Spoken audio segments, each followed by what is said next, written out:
The test is in 4 parts: Part 1, Part 2, Part 3, and Part 4. Now look at Part 1.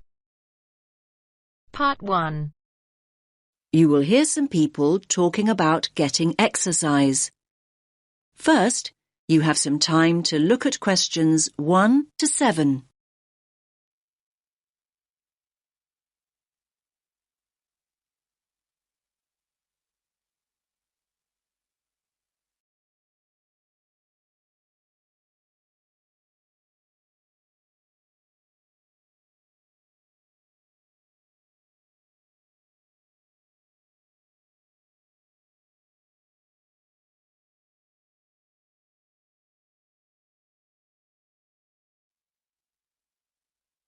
Listen carefully to the first part of the conversation and answer questions 1 and 2. Hey, Janos, have you seen this notice here? What's that?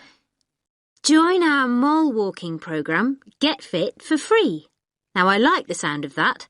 I can't afford to keep up my gym membership this term. It's too expensive. I know what you mean. But what exactly is mole walking? Sounds a bit boring to me. Hold on. OK, it may sound boring, but it might be a great opportunity to take exercise. Think about it. A climate-controlled environment where you can take exercise without having to worry about the wind or the rain. Wind and rain? Have you actually looked at the weather outside? It's snow and ice out there. I only came into the mall to keep warm. Well, it is winter and we are in Canada after all. So just think, by mole walking we can exercise indoors instead of outdoors. Great. And another thing, we won't have to worry about the traffic. Just think, no busy roads to cross and no rush hours to think about. Come on, it's worth a try. You're still not exactly selling it to me. Imagine walking past the same stores and they're not even open. So what's the point of that? Oh, come on, Janos. Just think about it as an opportunity to window shop and keep an eye out for bargains. And what about all the amazing decorations and displays we can take a look at? I think it sounds like fun. Did you say fun? Walking on a hard surface like concrete. Give me grass any day. Much more comfortable on the feet. And there's another thing. In a mall, you're always close to restrooms. And water, come to that. What could be better than that? I think I know the answer to that one. Exercising in a gym is a whole lot better.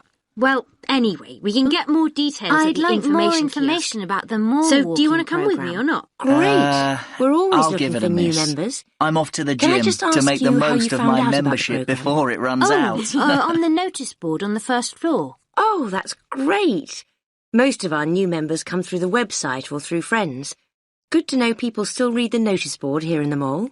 Yes, I guess so. Now, let me give you some details. The programme runs weekdays, Monday through Friday. And it's an early start. Wait for it. Walkers meet at 7 a.m. 7 a.m? That is pretty early. But come to think of it, my lectures start at 9 most mornings, so I would be able to make it back to the campus in plenty of time. Great. Actually, most members go straight on to work or college after their walk, so you're not alone. Now, our members meet here on the ground floor. Here at the information kiosk? No, just over there at the food court. Oh, the food court. OK. Yes, just follow the smell of coffee. Normally about 10 to 15 people show up for each walk, but numbers can vary. So, up to 15 in a group. That's an ideal number. Glad it's not 50. And how long do the walks last? You can expect to walk for 1 hour, but some groups do less, half an hour or so, and a few groups even do up to an hour and a half, so it's best to check when you arrive. Which day were you thinking of starting? Now you have some time to look at questions 8 to 10.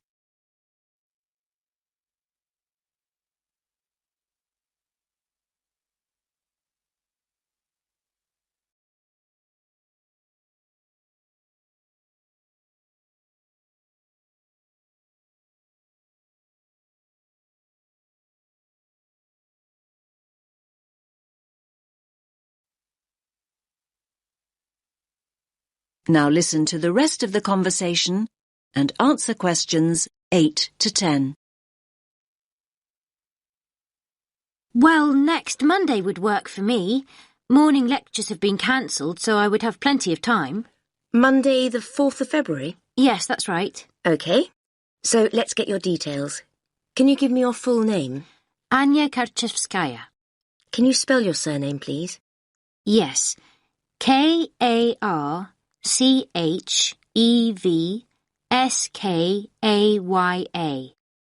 And your address? Apartment 12, 2 Burlington Street. And a contact telephone number? 0757 634 5003. I'll just read that back. 0757 634 5003. Yes. Oh, by the way, new members receive a free gift when they join, and it's a much better gift than last year. We gave people badges, but they tended to lose them, and more recently we provided visors instead, but they weren't very popular. So this year we're giving new members T-shirts. That's great. What colour? Yellow. I've got plenty in stock, so you can collect yours on Monday. Thanks a lot.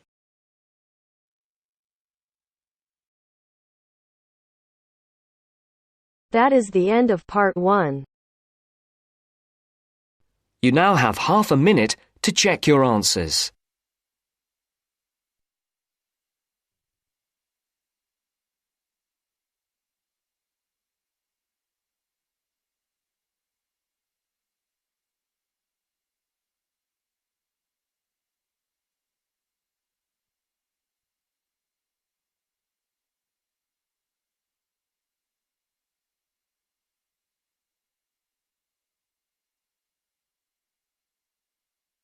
Now turns to part 2. Part 2. You will hear a guide talking about a tourist program. First, you have some time to look at questions 11 to 14.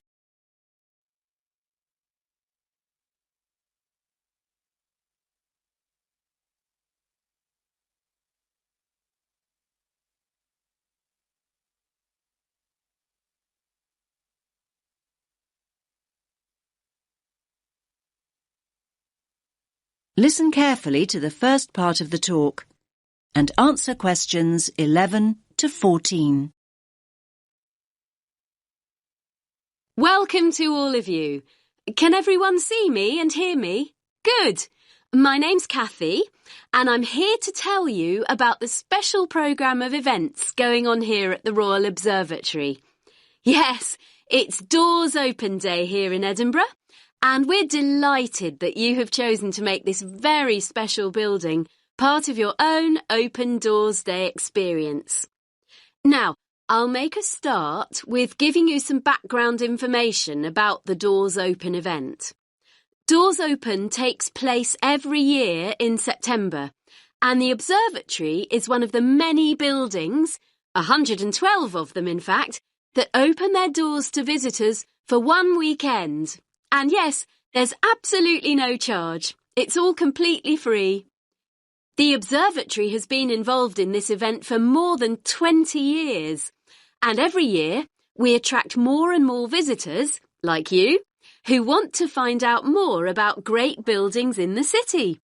And hopefully, you'll leave with a better understanding of the universe too. OK, now let's run through today's programme of events. There are many activities to choose from, so make sure you make the most of your visit. Now, there will be planetarium shows throughout the day. Now, these will run 4 times, both today and tomorrow, Sunday. These are popular, so please note that we're operating a booking system for these shows. Tickets for the 2 shows we're running this morning, the first showing at 10:30 and the second at 11:30, will be available on a first-come, first-served basis here at the information point. Tickets for the 2 afternoon shows at 2 p.m. and then at 3 p.m. will be released later on at midday. So booking is essential as spaces go very quickly. Now you have some time to look at questions 15 to 20.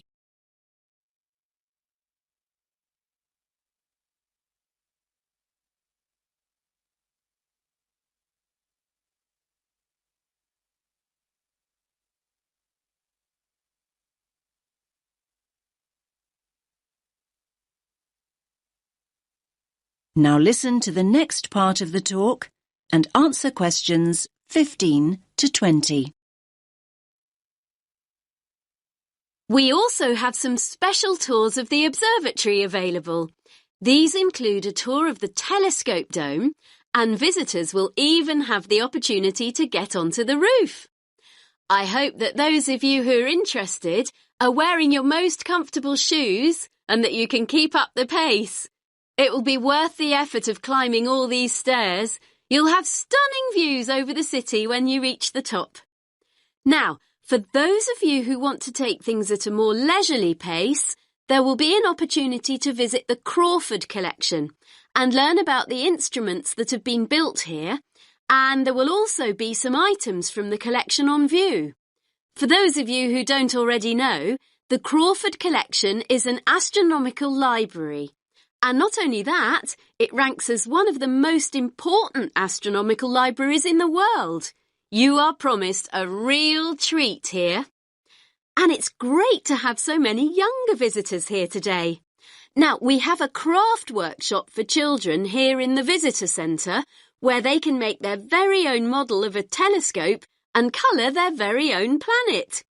Please note that all children must be accompanied by an adult. So, as you can see, it's a pretty full timetable and there's a lot going on. Now, any questions?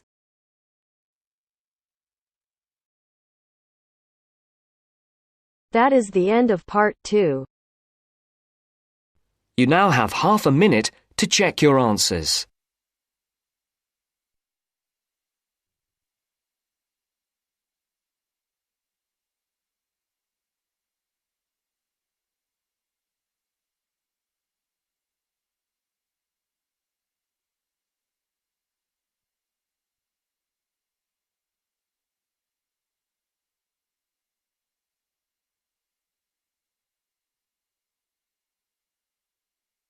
Now turns to part 3.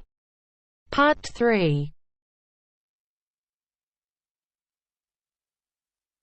You will hear a tutor giving advice to a student. First, you have some time to look at questions 21 to 28.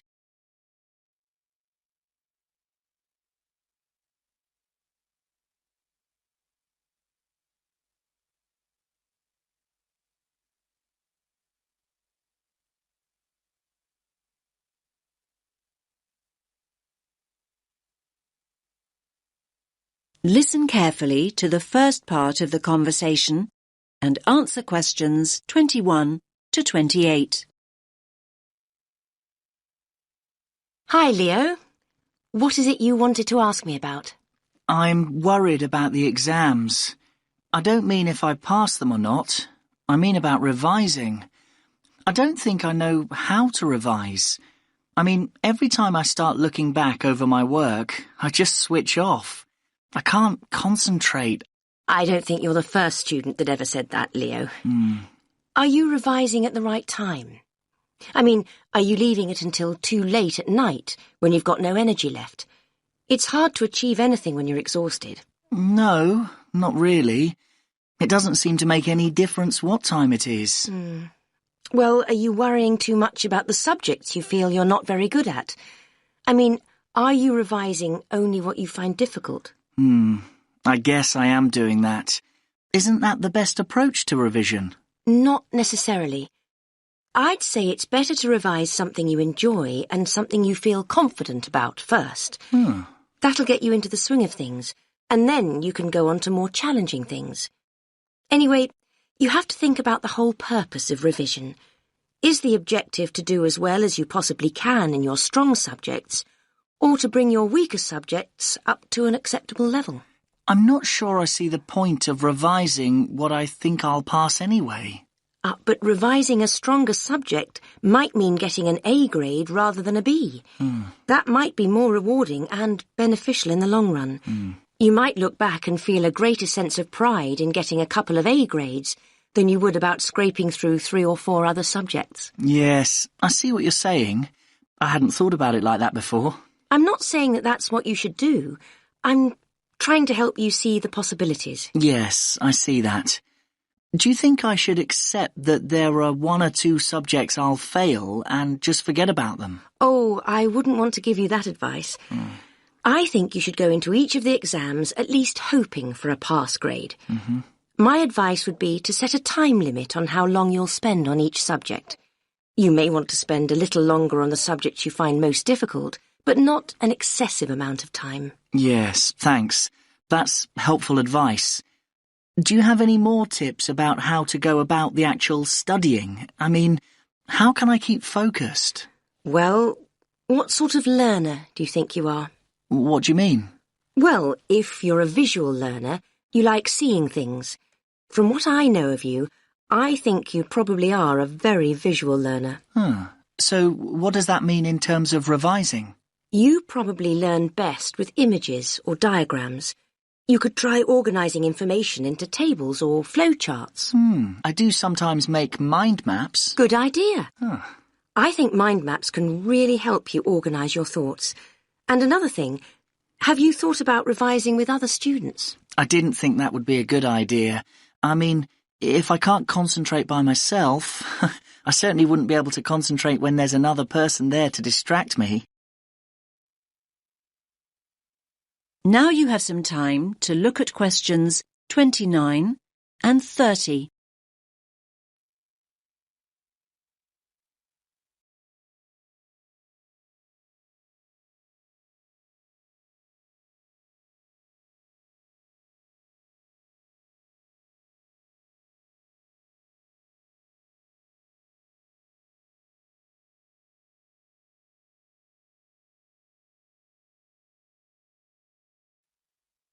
Now listen to the rest of the conversation and answer questions 29 and 30.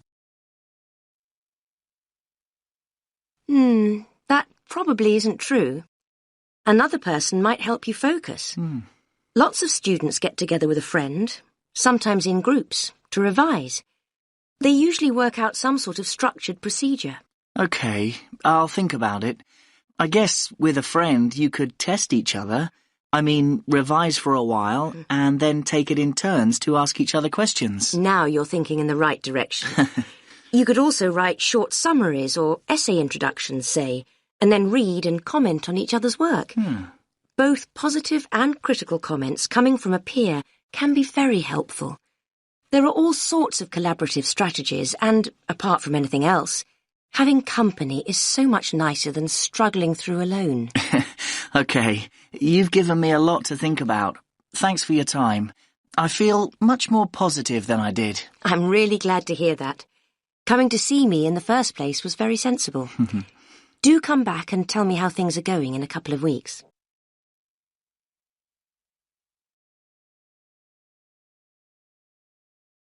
That is the end of part 3.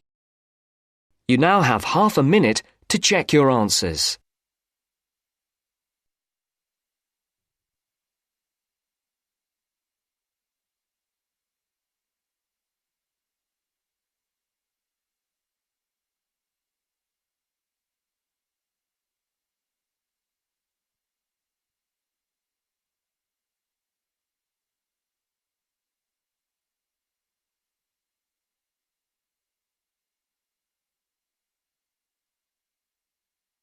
Now turns to part 4.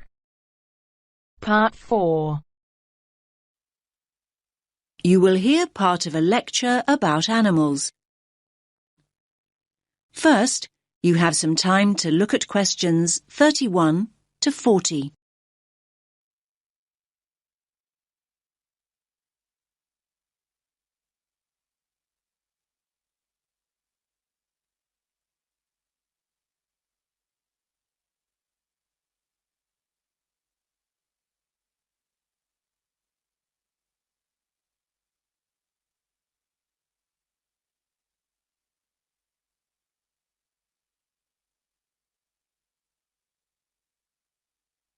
Listen carefully to the lecture and answer questions 31 to 40. In today's lecture, I'm going to talk about avoiding predation. What does that mean, I hear you say? Well, you probably know the word predator. I'm sure you've all seen Predator the movie. Well, a predator is any animal that hunts and kills another animal. That animal, and I was going to say that smaller animal, but it's not always the case, is the prey. An owl, for example, is a predator, and a mouse is its prey. A lion is a predator, and a much bigger animal, a buffalo, for example, is its prey. So when I say avoiding predation, what I mean is not being caught and eaten. For many small animals, not being caught and eaten is pretty much a full-time job.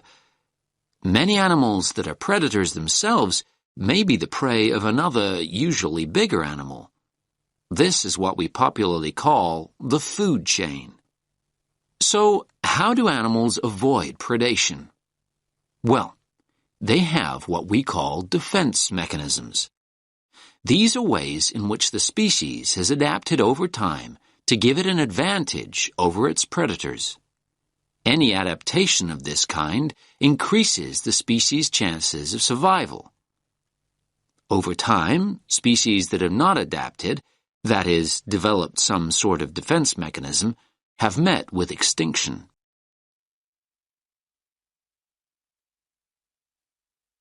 There are various forms of defense. The first is probably very obvious, and that's speed. Predators can't feed on what they can't catch. Running away is a very effective defense mechanism, as some of you can probably remember from primary school. Flight is even more effective. Species which have developed the ability to fly over time have an enormous advantage. Far more birds would be a meal out in the wild if they couldn't fly. The second mechanism is protective coloration. You might hear the word camouflage used too, but I personally find that too simple a term when it comes to the animal kingdom. Protective coloration includes a number of slightly varied mechanisms within the overall term. Some animals blend in with their background. A chameleon is a good example. It sits on a tree and it looks like the branch of that tree. Butterflies have what we think of as beautiful patterns, not to be beautiful, but to confuse and warn off potential assailants.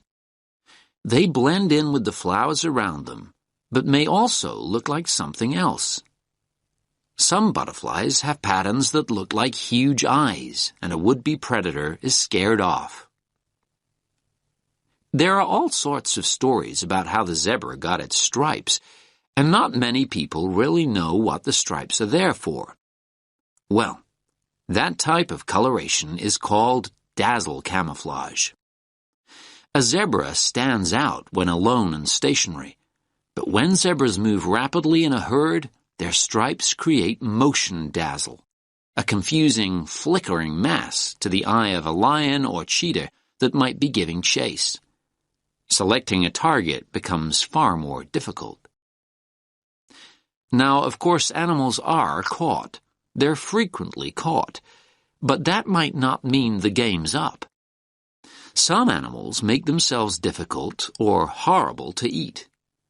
Hedgehogs have sharp spines that deter a predator from tucking in even when it's captured its prey. The predator is very likely to give up when a spine gouges an eye or gets lodged in its throat. Numerous species of creature, turtles or snails for example, have developed a tough outer shell that makes it almost impossible to devour. One of my favorite creatures is the skunk, which emits a repulsive smell on being cornered, enough to send any attacker herring back into the undergrowth. In a similar way, some sea-dwelling mollusks can emit an ink cloud that fills the surrounding water, concealing it from a predatory fish that may be circling. There are frogs that go one step further.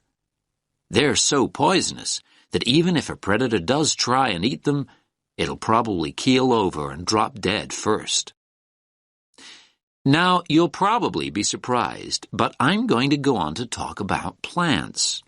Yes, many plants have defense mechanisms in exactly the same way as animals. You've probably all been stung by a nettle at some time. That is the end of part 4. You now have half a minute to check your answers.